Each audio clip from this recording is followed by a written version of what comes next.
What's up, guys? Fatter, and bringing you a game of Hardcore Headquarters. Yeah, what is this? Fatter doesn't play objective games. No, I do. I play a lot of... Actually, I don't play a lot of Headquarters, but I do play a decent amount. And this is the first time I've ever... I think ever played Hardcore Headquarters, so this was a new experience for me.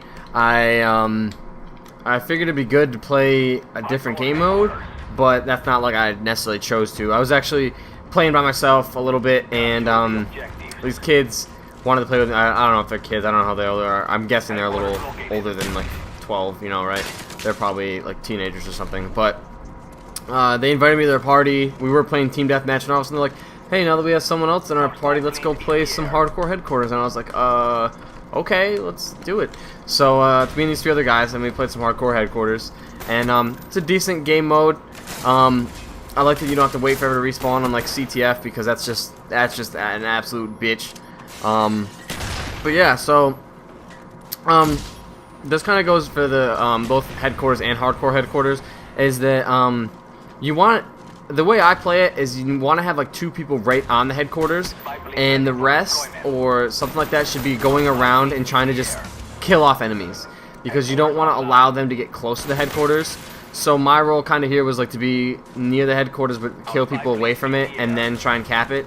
Especially since it's hardcore and I was using this gold M14, I was doing pretty well with it. And it's a one-shot kill. Like, if you get one shot on someone, they're done. And so that was my job, was basically to just, you know, take these kids out and give our team a chance to cap the Headquarters, which I do a pretty good job of. So, yeah, it's good to have some. So basically, like I was saying, it's good to have someone to, you know, hold people off the Headquarters. The M14 is pretty good with its little, you know, one shot is a kill. So it works good for like longer ranges and up close. If I hip fire one shot, they're done. But it also, if I don't get that first shot on someone, you know, they can just get me with 2 bullets or whatever it takes. So it's like a high risk, high reward gun. But for me, it seems to be pretty much a high reward. At least it did in this one. And another thing for while you're playing Headquarters is you can tell when someone's actually taking it. I don't know if it was like this in the other Call of Duties, but I mean, we only have 2 people against us right now. But when you take a flag, it starts pulsating, like, you know, it'll get lighter and darker, lighter and darker. But it also does it in Headquarters. So, yeah, so you know when they're taking the Headquarters or not. I think more people eventually join this game, but if not, I just kind of wanted to use this game as a game to, you know, talk a little bit about what I was doing and how to play Hardcore Headquarters, I guess. The game goes pretty long, so I'm guessing more people connect. I can't remember. I didn't rewatch this one like I said I would, but I wrote down some stuff to talk about. So along with the M14 being a good one-shot weapon, it's good for long range, so you can really stave off people quickly. It's also pretty accurate, so that's good. But another thing it does you good for is, say you want to run like hardline, you only need to get 2 kills to get a UAV, which is what you should be trying to do, at least in hardcore mode. Is definitely get a UAV. Yes, some people may be running Ghost, which may make it useless, but running a UAV to get people on your radar is probably the best way to go about it, because it can only serve to help you. Most people probably aren't running Ghosts, at least that's what I've noticed. We played a couple games of this, I think, or a couple of hardcore games, and a lot of people aren't running Ghosts because they're not going to be seen either way until someone gets a UAV, so it's good to note that. And so, like I said at the beginning of this video, I'm running in a party. I'm sorry this is a little scrambled, but it's just the way it's been going.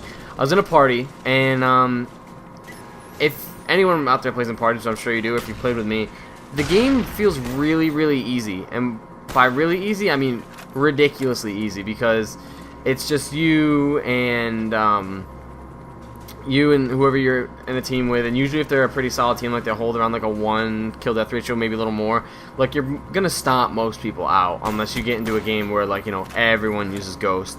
I mean, unless you're like really good, I'm not saying that I'm really good, but I've gotten to some matches against clans or people that like are playing together, and I've not single-handedly beaten an entire team, but I've done enough to make them either leave the game or a game of team deathmatch and made them want to quit.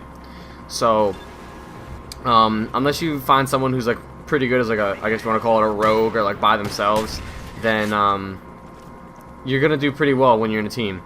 And so it feels kind of cheap because most people don't play in teams. I guess that's I'm kind of confused that a lot more people don't play Mercenary Team Deathmatch if they play by themselves.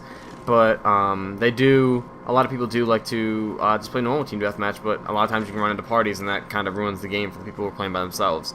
I know especially that I like to leave most games when I get into a game with a party of like 5 people with a 5 win-loss, and they all have like 3 kill-death ratios, because all they do is sit around and wait for kills. Like they don't go out and play the game like I guess the way it was meant to be played, if you can say that. But yeah, I like to play in parties. It makes the game more fun, so I do it. So I guess I'm a little bit of a hypocrite. But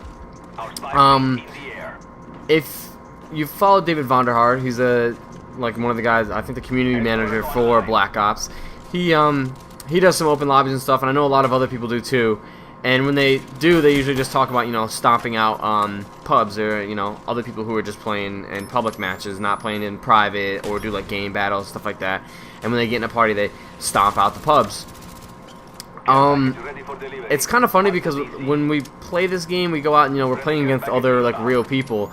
But when you talk about doing well, like, you just know that there's going to be those people out there who suck. So like, there are going to be a lot of games where you do well, and it's not like you know, I guess if you were saying Mortal Kombat, you're playing Mortal Kombat, and you know that like the end boss plays like I don't know, however Shao Kahn plays, and like it's a bitch to beat him, like he's a pain in the ass.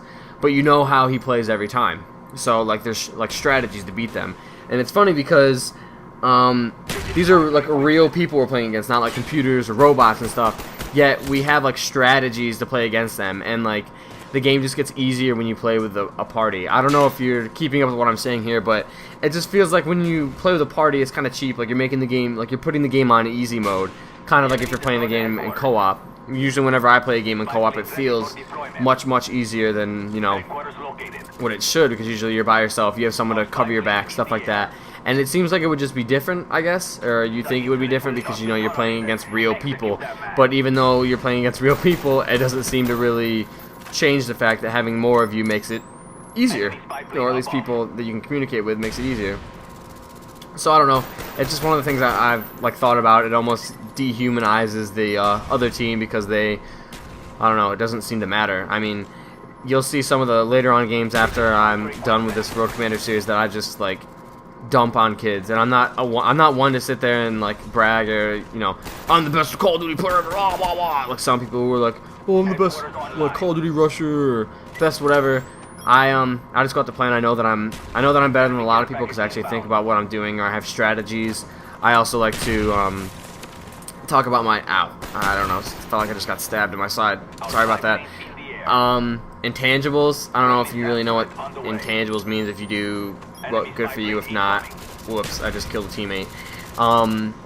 Like when you see a game, like a sports game or any sort of game, even, you know, talk about video games, you see someone with like a 5-win loss, or, you know, they have like like a 4 KD. Like obviously they're doing something right, but it doesn't mean they're playing the way they should. Like, you know, some NBA players can put up a ton of points, or they can get a ton of assists, but then like you don't see them do anything else. Like, you know, you don't see them like going after flags, or you know, cutting off people, or making call outs. Like a lot of people can sit in the corner, or, you know, just do enough to get Blackbird, Chopper Gun, or dogs.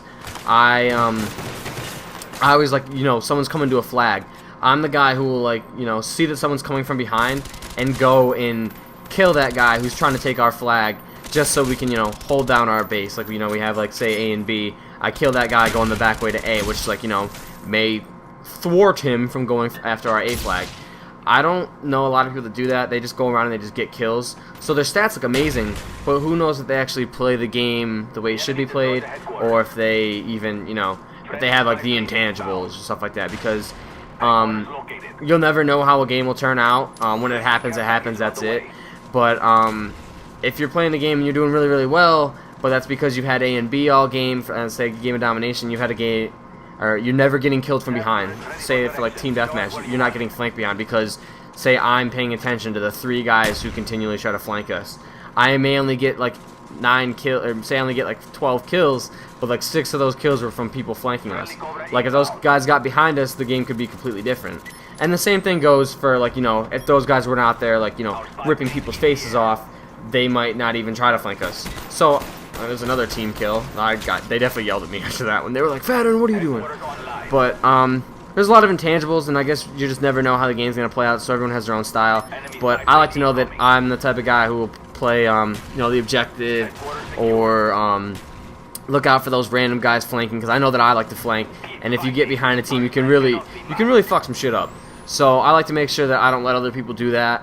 It's just one of my things. So that's why I'm not really super impressed by people who get like crazy good kill streaks, or you know, get like over 140 kills and only like 4 deaths in a game. Like, that's not impressive to me. That's basically your dogs, the Blackbird telling you where they are, and your chopper gonna rip their faces off. Anyways, hope you guys enjoyed this and my little rant. This is episode number 27, I believe, Road to Commander. So I will be putting this up soon. Thanks, guys. Peace.